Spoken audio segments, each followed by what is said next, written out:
Life has a way of surprising us when we least expect it. For Rachel Anderson, that surprise came on a regular Tuesday morning in 2010 at the Minneapolis Child Services office. The autumn sun was streaming through the windows as she sifted through case files, her coffee getting cold beside her computer.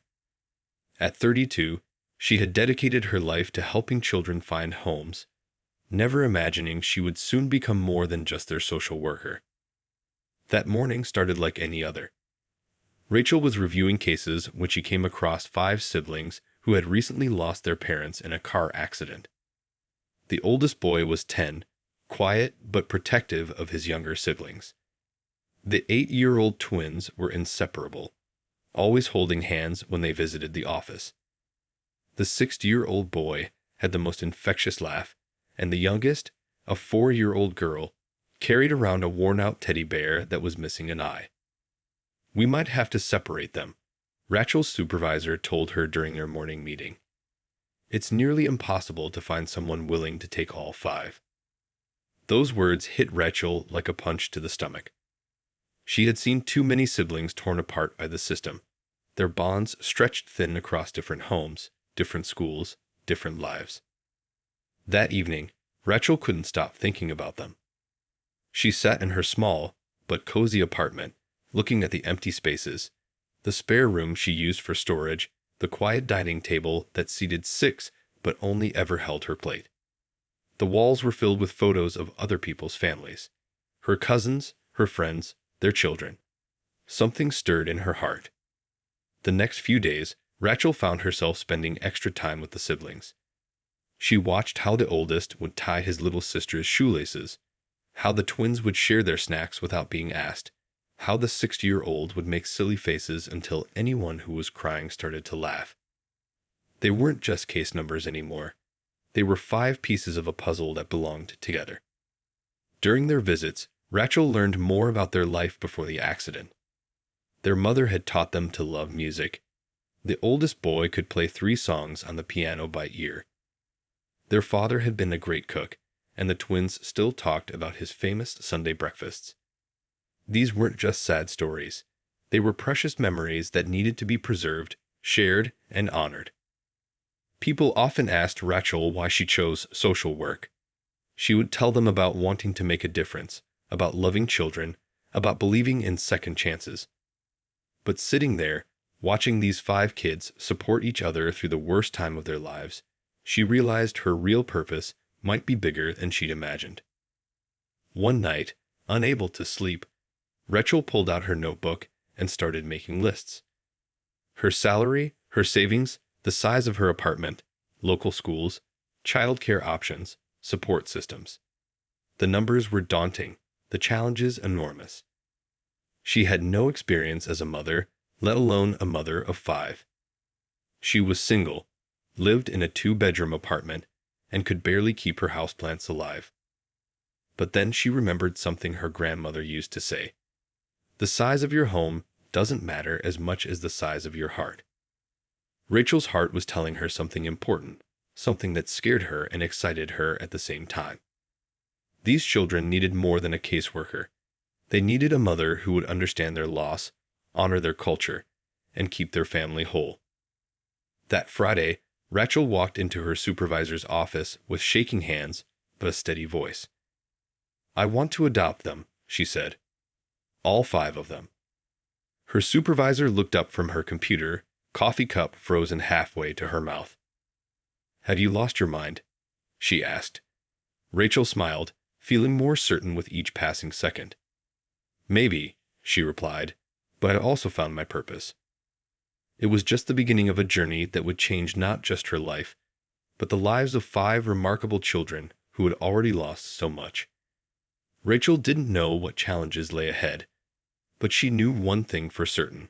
Some families are born, and others are chosen.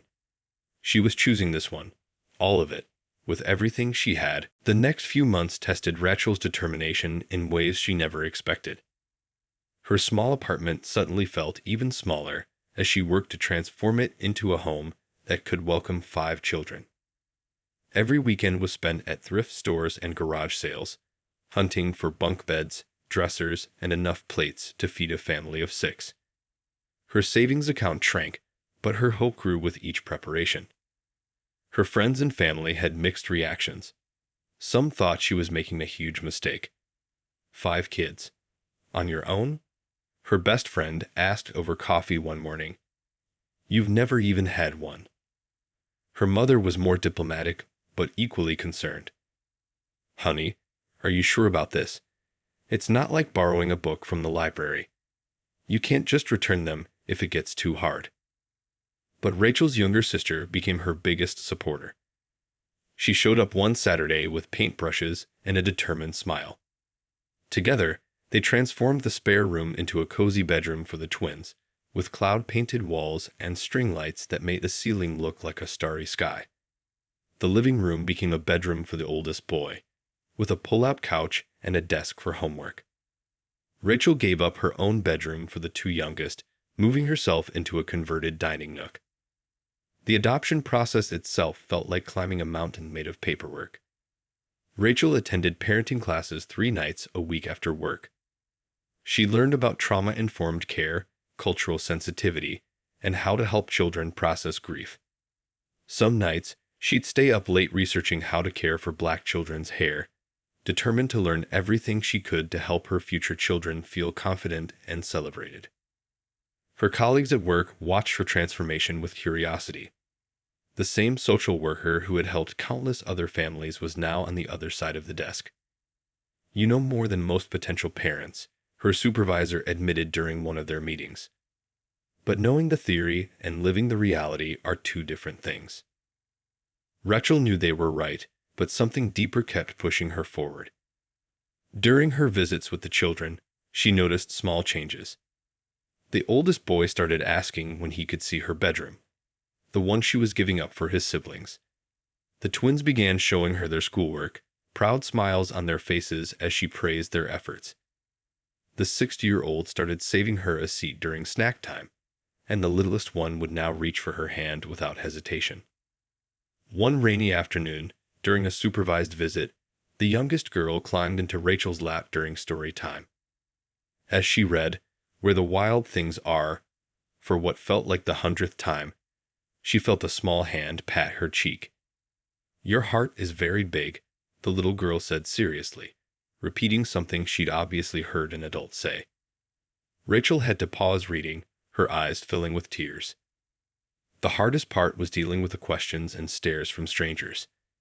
During their pre-placement visits to the park, Rachel could feel curious eyes following them. Some people smiled encouragingly, but others frowned or whispered. She learned to focus on what mattered: the sound of children's laughter, the tight hugs, the growing trust in their eyes. Finally, after months of home studies, background checks, and preparations, Rachel sat in the courthouse, her heart pounding. The children were there too, dressed in their best clothes, fidgeting in the wooden chairs. As the judge reviewed the final paperwork, Rachel looked at each of their faces. The oldest boy caught her eye and gave her a small, serious nod. The twins were holding hands as usual, but their free hands reached for hers. The 6-year-old was swinging his legs, unable to contain his excitement, while the youngest clutched her teddy bear, thumb in mouth. The judge's voice broke through her thoughts. "Ms. Anderson, are you absolutely certain you want to proceed with adopting all 5 children?" Rachel stood up, her voice steady despite her racing heart. "Your Honor, I've never been more certain of anything in my life." She meant every word. This wasn't just about providing a home anymore.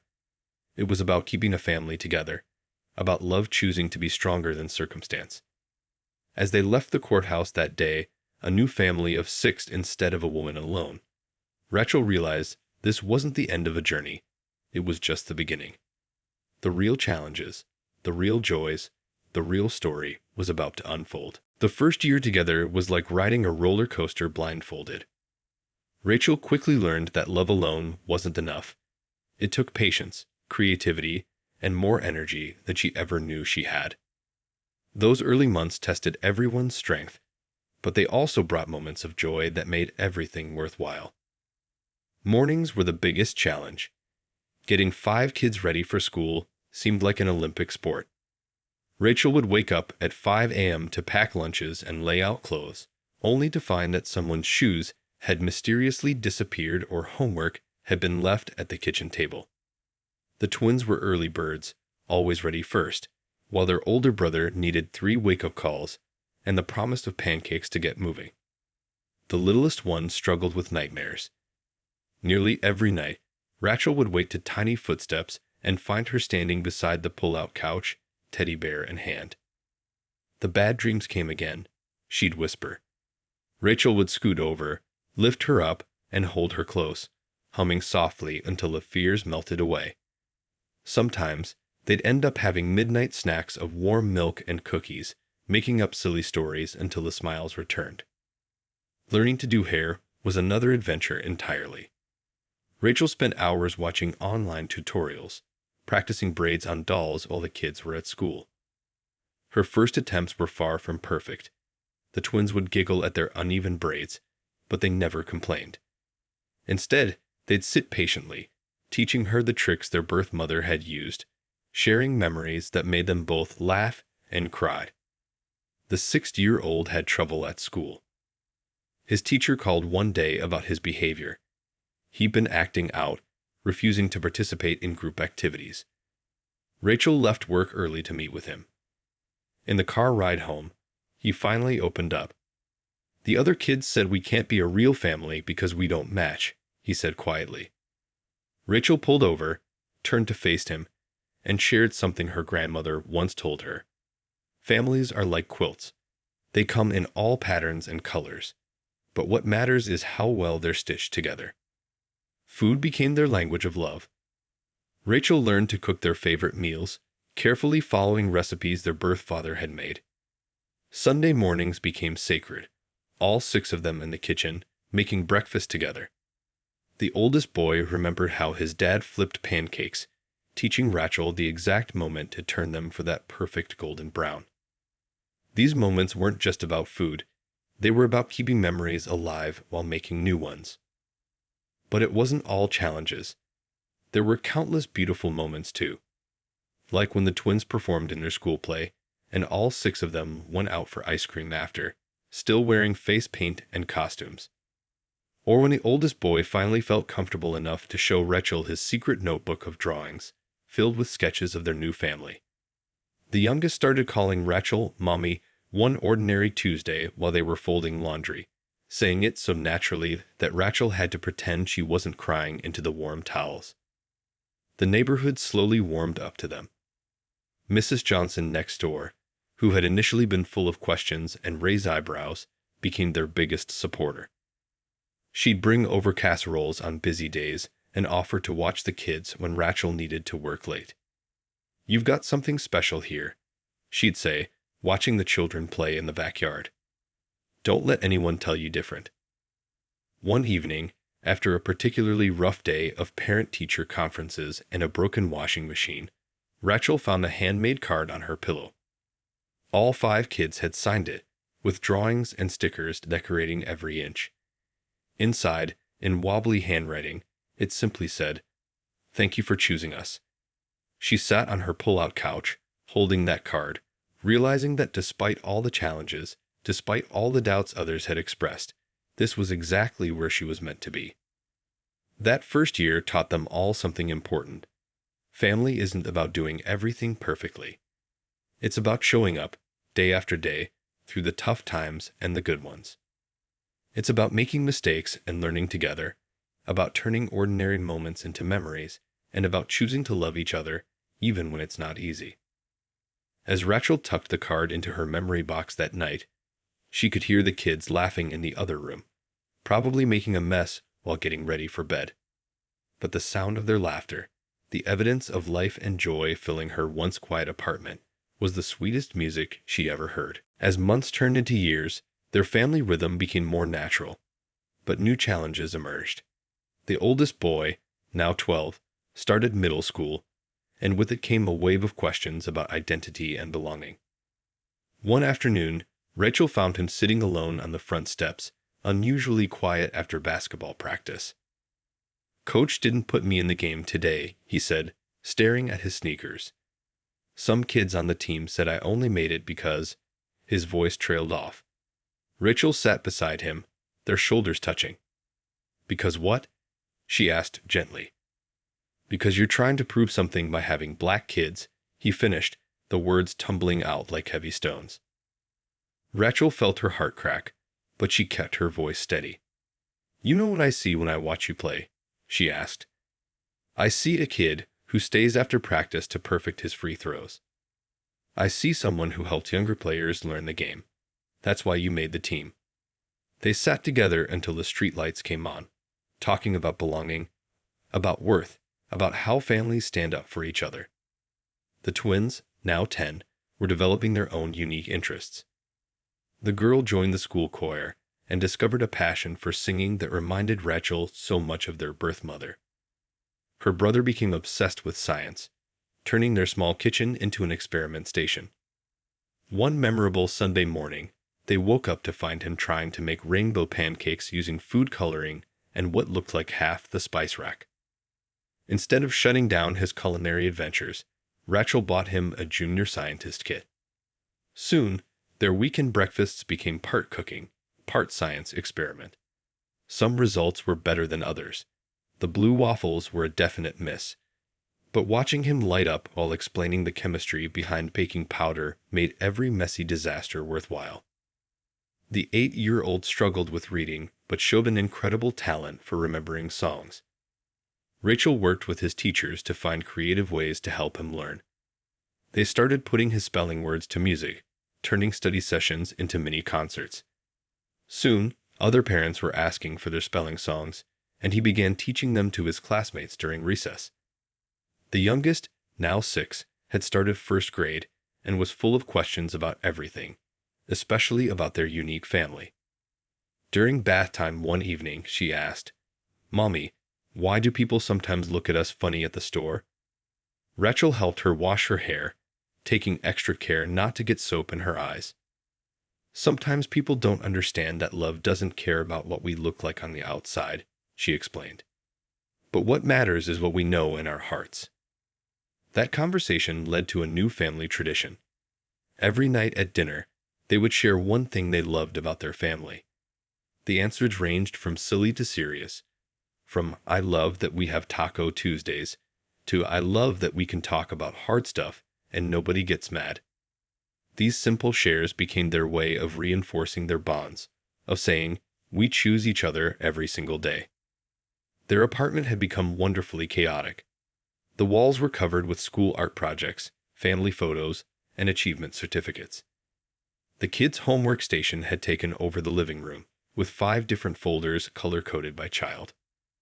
Rachel's pull-out couch had permanent dents from late-night homework help sessions and comfort cuddles. One evening, while helping the twins with their family tree project for school, the girl asked if they could put both sets of parents on it. "Our first family and our forever family," she explained. Rachel pulled out extra paper, and together they created a tree with roots spreading wide and branches reaching high, showing how love can grow in unexpected ways. That night, after the kids were asleep, Rachel sat in the quiet of their home, looking at the family tree now hanging proudly on the fridge. The paper was a little crumpled, with eraser marks showing where they'd made changes, but it was perfect in its own way. Just like their family, not what society might expect, but real and strong and growing together. She thought about how far they'd come from that day in the courthouse. The challenges hadn't disappeared, but they'd learned to face them together. They were learning, day by day, that being a family wasn't about fitting into someone else's picture. It was about creating their own masterpiece, with all its beautiful, complicated colors. Time moved faster than anyone expected.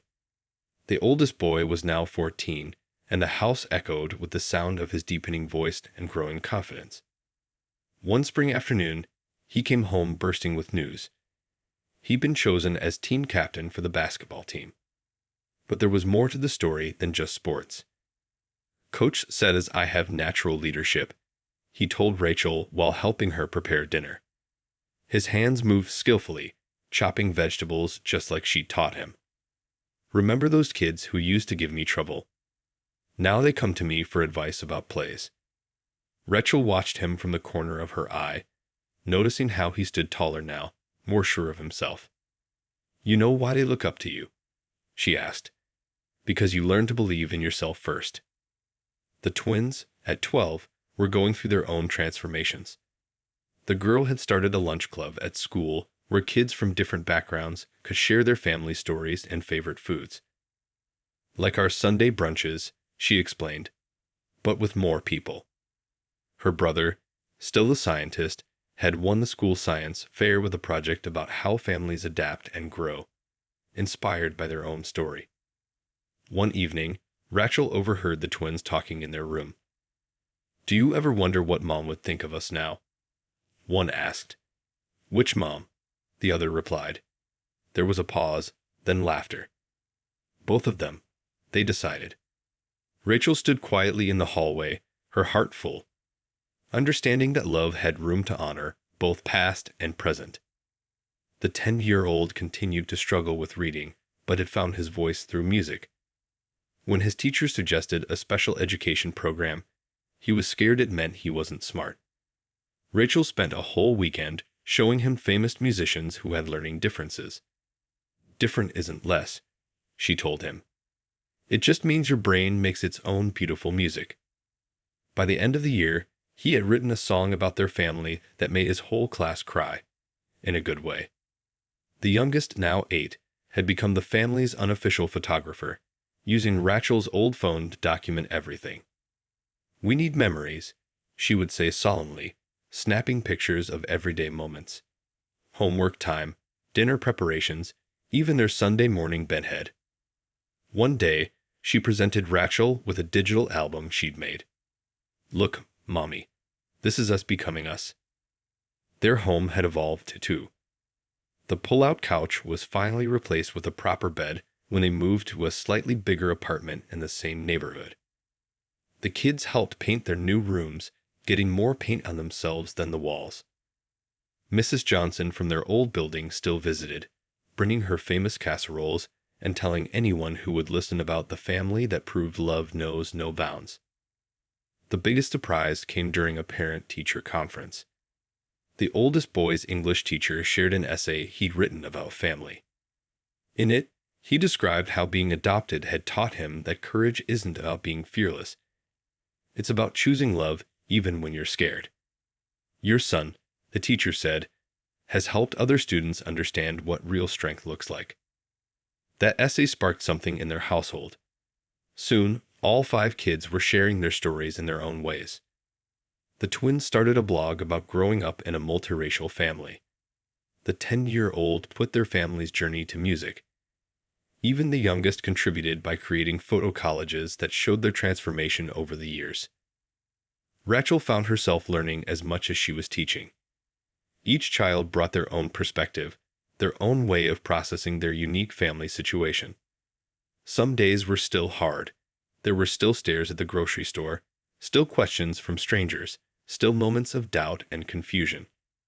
But now they had tools to handle these challenges together. One night, during their regular family dinner, the oldest boy raised his water glass in a toast, something he'd seen in a movie and thought was fancy. To our family, he said, who proved that the best stories don't always have perfect beginnings, but can still have amazing middles. Everyone clinked their glasses, giggling at their attempt at sophistication. Rachel looked around the table at her children, no longer the uncertain, scared kids from the foster care system, but confident, caring individuals who understood that family was something you built together, day by day, choice by choice, love by love. 6 years into their journey, life threw them an unexpected curveball. Rachel's company was downsizing, and her job security was suddenly in question.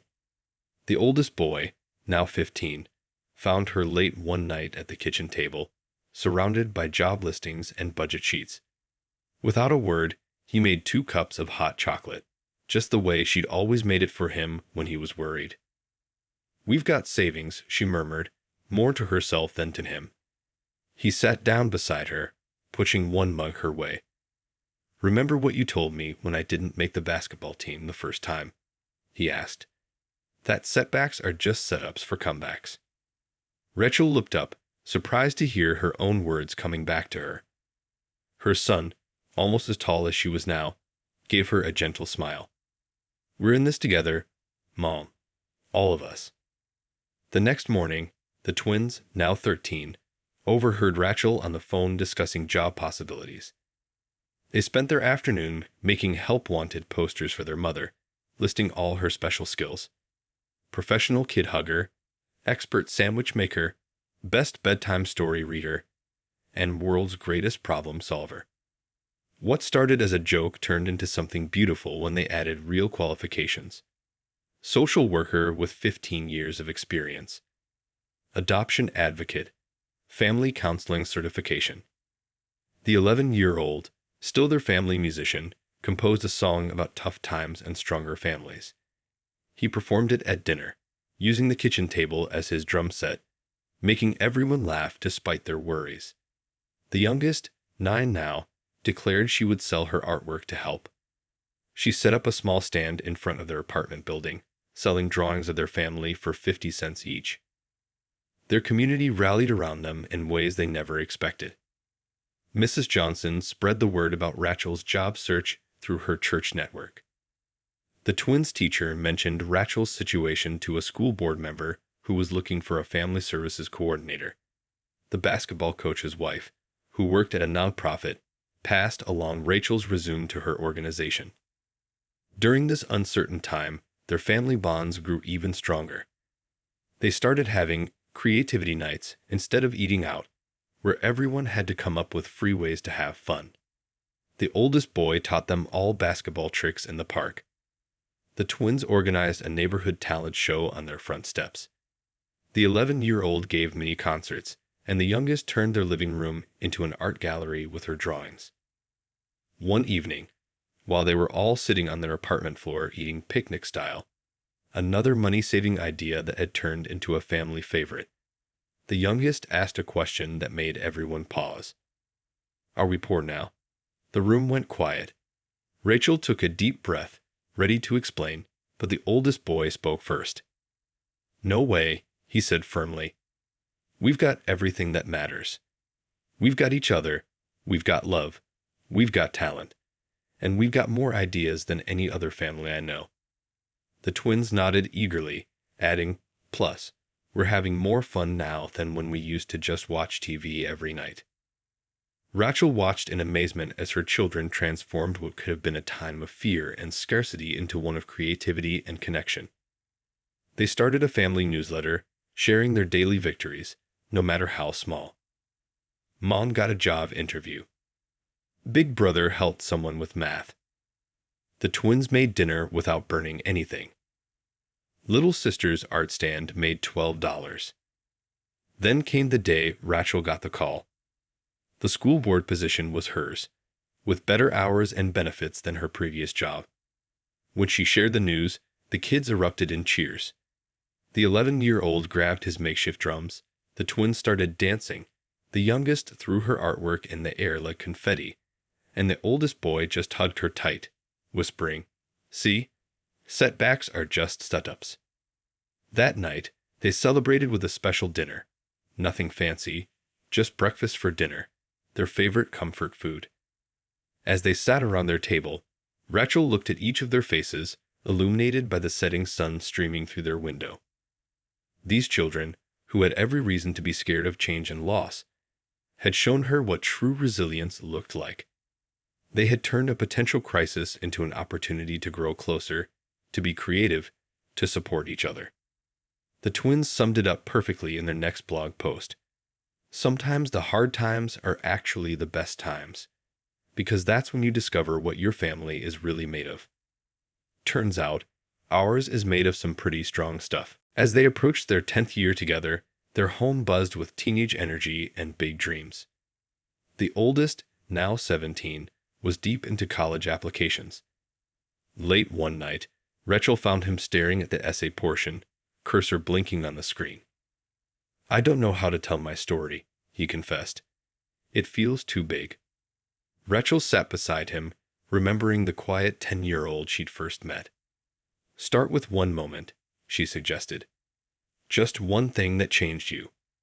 He thought for a minute, then began typing about the day he taught his youngest sister to shoot hoops, and how helping her believe in herself had helped him believe in himself too.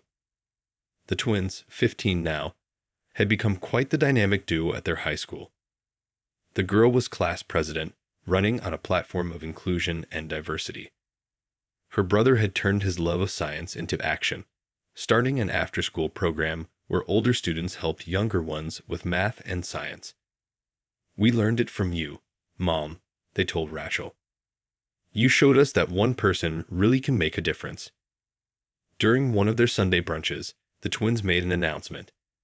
They'd been invited to speak at a youth conference about growing up in an adoptive family. "But we want all of us to do it," they insisted.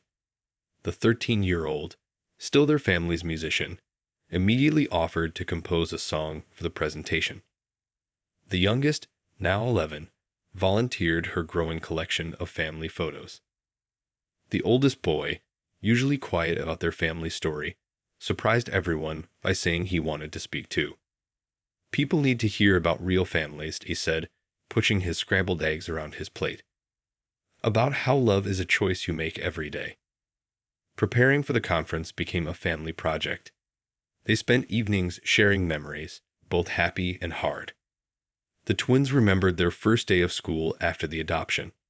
How scared they were until they saw Rachel waiting at pickup with their favorite snacks. The 13-year-old talked about learning to read music instead of struggling with regular books, and how that changed everything for him. The youngest pulled out her photo albums, pointing to pictures of their first apartment, birthday celebrations, homework sessions at the kitchen table. "Look how little we were," she giggled. "And look at Mom's first attempt at braiding." Everyone laughed, including Rachel, remembering those early days of YouTube hair tutorials and patient children. Then came conference day. Sitting in the audience, Rachel watched her children take the stage one by one. The oldest boy spoke first, his voice strong and clear. He talked about sports and brotherhood, about learning to be proud of who he was and where he came from. The twins shared stories about their blog and how writing about their experiences had connected them with other adoptive families around the country. The 13-year-old performed his original song, a melody that somehow captured both the pain of their past and the joy of their present. The youngest showed her photo presentation, narrating their journey with the innocent wisdom only a child could possess. But it was what happened after the conference that touched Rachel's heart the most. A line of people formed to talk to them. Other adoptive families, foster parents, kids who had been adopted. One teenage girl hugged each of Rachel's children, tears in her eyes. "Thank you," she said. "I thought I was the only one who felt this way." That evening, they celebrated with pizza in their pajamas, a family tradition for special occasions. As they sat in their living room, sharing their favorite moments from the day, the oldest boy cleared his throat. "I finished my college essay," he announced. He pulled out his 12 years had passed since that life-changing day at the courthouse. The oldest boy's college acceptance letters started arriving in the mail, each one a reminder of how far they'd come. One Saturday morning, while the family was having their traditional breakfast, he opened the last envelope with shaking hands. His dream school and a basketball scholarship. The kitchen erupted in cheers. The twins, now 16, jumped up and down, pancakes forgotten. The 14-year-old started drumming on the table with his fork, creating an impromptu victory beat. The youngest, 12 now, grabbed her ever-present camera to capture the moment. But Rachel noticed something in her oldest son's eyes, a mix of joy and uncertainty. Later that evening, she found him sitting on their apartment building's front steps, the same spot where they'd had so many important talks over the years. "What's on your mind?" she asked, settling beside him. He was quiet for a moment, watching the sunset paint the sky in oranges and pinks. "I'm excited about college," he started slowly, "but I'm worried about leaving everyone. Who's going to help the twins with their science projects? Who's going to teach little sister basketball? Who's going to be here for you, Mom? His voice caught on a last word. Rachel felt her heart swell with love for this young man who'd grown from a protective older brother into someone who carried his family's well-being in his heart. Remember when you were 10, she said, and you were scared to trust that this family would last. He nodded. Look at us now. Distance can't break what we've built. That conversation sparked an idea in the twins. They started working on a secret project, roping in their younger siblings, spending hours huddled over their laptops and phones. They only worked on it when their mom was at work or asleep, whispering and planning like they used to do when they were little. The 14-year-old composed a special piece of music, recording late at night in his room. The youngest gathered years' worth of photos and videos, carefully selecting moments that told their family's story. Even Mrs. Johnson from their old building got involved, contributing her own videos and photos from all the birthdays and celebrations she'd attended. As their oldest brother's graduation approached, the siblings worked harder on their project. They interviewed family friends, teachers, coaches, anyone who had been part of their journey. They gathered messages, memories, and moments that showed how one brave decision had created ripples of change in so many lives. On the morning of graduation, before heading to the ceremony, the family gathered in their living room. The twins could barely contain their excitement as they set up a laptop. We made something for both of you, they announced, looking at their oldest brother and Rachel.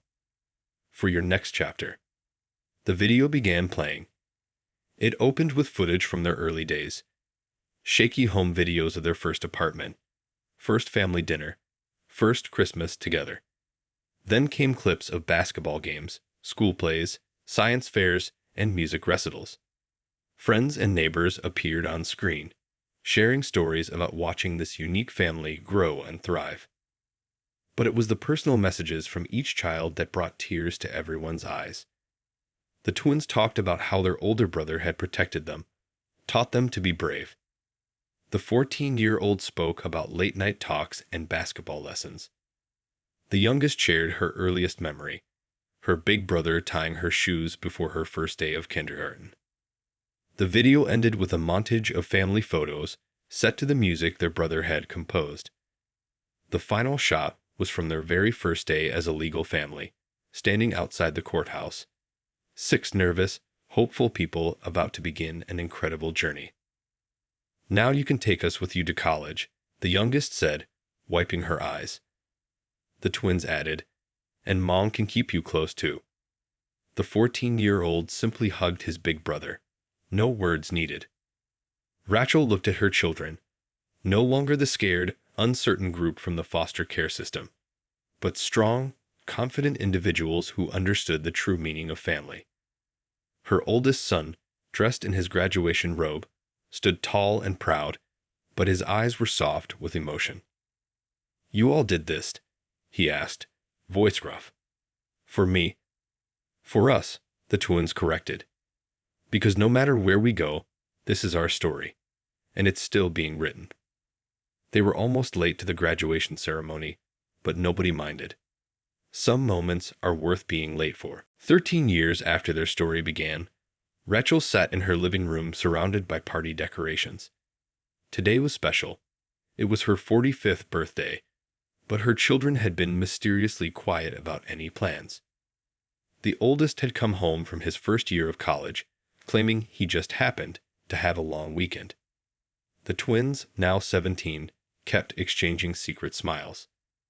The 15-year-old hadn't touched his drums all day, highly suspicious. Even the youngest, 13 now, managed to go a whole day without taking photos. Just wear something nice for dinner, was all they would say. Rachel played along, pretending not to notice the whispered conversations and quick phone calls. As she got ready, she caught glimpses of her children rushing around the apartment, carrying bags and boxes when they thought she wasn't looking. At exactly 6 p.m., there was a knock at the door. When Rachel opened it, she found Mrs. Johnson standing there with her famous casserole. Your taxi awaits, the elderly woman said with a wink. Behind her, A line of familiar faces filled the hallway. Teachers, coaches, neighbors, and friends who had been part of their journey over the years. They formed a human chain, leading Rachel down to the community center where her children had arranged something extraordinary. The room was transformed with twinkling lights and photos covering every wall, their family's story told in hundreds of captured moments. Surprise! Everyone shouted as she entered. But the real surprise was yet to come. The oldest boy stepped forward with a microphone. "Mom," he started, his voice steady but full of emotion. 13 years ago, you chose us. Today, we want to show you what that choice created." The lights dimmed, and a projector flickered to life. On the screen appeared a documentary, professionally edited by a friend from film school, titled "The Choice That Changed Everything." It began with Rachel's original interview about why she wanted to adopt all 5 siblings, footage she didn't even know existed. The documentary wove together their family's journey, the struggles, the victories, the ordinary moments that had become extraordinary. There were interviews with teachers who spoke about watching the children bloom. Neighbors shared stories about the family that changed their views on adoption. Friends talked about being inspired to become foster parents themselves. But the heart of the film was the children's own stories. The oldest spoke about learning to trust again, showing clips of his college basketball games where his family cheered the loudest. The twins shared how their blog had connected with thousands of other adoptive families, creating a community of support and understanding. The 15-year-old's music became the soundtrack, his compositions carrying the emotional weight of their journey.